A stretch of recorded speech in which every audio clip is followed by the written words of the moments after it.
हमारे साथ जुड़े हुए हैं। राजीव, नमस्कार। कहाँ से बात कर रहे हैं?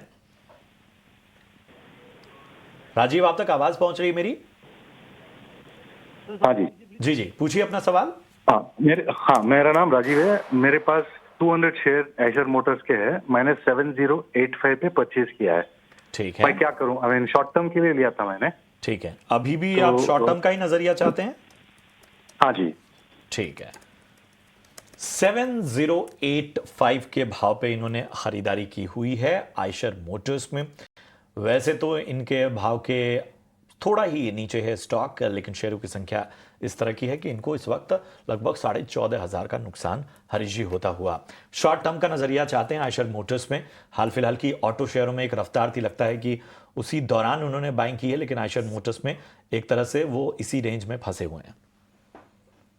बिल्कुल प्रशांत जी, अगर देखा है तो ऑटो सेगमेंट में अच्छा खासा रैली देखने मिल रहा था। उसमें से आयशर मोटर्स में भी देखा है तो एक शॉर्ट टर्म में भी ऑलमोस्ट ऑलमोस्ट हमने 15-20% का रैली देखने मिल रहा था। तो मुझे लग रहा है कि यहाँ पे इनका जो पोजीशन है थोड़ा ऊपर लेवल पे बाइंग किया हुआ है। मुझे लग रहा है कि इस टाइम पे थोड़ा बहुत कंसोलिडेट हो सकता है स्टॉक प्राइस, और क्योंकि ऑलरेडी एक मोमेंटम इंडिकेटर जो RSI वगैरह वो थोड़ा ओवरबॉट में है। तो मुझे लग रहा है कि कुछ टाइम के लिए कंसोलिडेट हो सकता है, इनको बने रह सकते हैं, क्योंकि जिस तरीके से चार्ट सेटअप है और लॉन्ग टर्म के लिए तो बिल्कुल मुझे तेजी अभी भी इंडिकेशंस दिखाई दे रहे हैं। अगर शॉर्ट टर्म की नजर है तो मुझे लग रहा है कि 6850 के आसपास एक स्ट्रॉन्ग सपोर्ट है।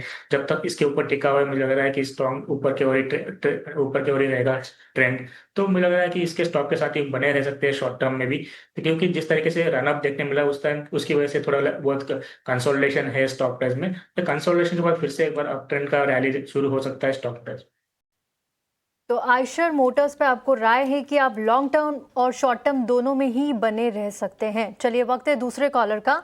विकी सकपाल हमारे साथ जुड़ गए हैं। Vicky, good afternoon. क्या सवाल है आपका, बताइए। Good afternoon ma'am. मेरे पास एनटीपीसी ग्रीन के 150 क्वांटिटी है 104 के रेट पे, और जेएसडब्ल्यू सीमेंट की 250 क्वांटिटी है 147 की रेट पे। तो लॉन्ग टर्म के व्यू से जानना चाहता हूँ। जी, तो हरीश जी, इनके पास दो शेयर है, एक एक करके ले लेते हैं। सबसे पहले एनटीपीसी ग्रीन की अगर बात करें तो 150 150 शेयर है और 104 के भाव पे इन्होंने लिया था। इस पर नजरिया बताइए। अगर देखा है तो पहले एनटीपीसी ग्रीन की बात डिस्कस कर लेते हैं। तो देखिए, एनटीपीसी ग्रीन डीमर्ज होके हुए एनटीपीसी से निकला हुआ था। मुझे लग रहा है कि यहाँ पे एक कंसोलिडेशन से निकल के बाद वापस एक डाउन ट्रेंड पकड़ा हुआ है स्टॉक प्राइस में। देखिए, ऊपर के वो रेजिस्टेंस जोन था 104 105 के आसपास ही, वहां से वो फेल होते हुए नजर आया। वहां से डाउन ट्रेंड अभी भी दिख रहा है कि एक डाउन टिक देखने मिल सकता है। तो मुझे लग रहा है कि इनका बड़ा नुकसान है नहीं, तो हो सकता है तो एग्जिट करना बेटर है। स्टॉक में अभी भी कोई भी ऐसा मेजर रिवर्सल दिख नहीं रहा है फिलहाल। मुझे लग रहा है कि और थोड़ा एक्सटेंड हो सकता है वीकनेस, जहाँ पे 94-95 लेवल्स के आसपास सपोर्ट है इमीडिएटली। तो अगर इनको फोल्ड करना है तो 94-95 के स्टॉक के साथ बने रह सकते हैं कुछ टाइम पीरियड के लिए। हो सकता है क्योंकि एक बार वापस इनका जो प्राइजेस है 104 105 लेवल दिख सकता है, जो भी रेजिस्टेंस वही आसपास है। तो उस लेवल पे एग्जिट कर सकते हैं एनटीपीसी में।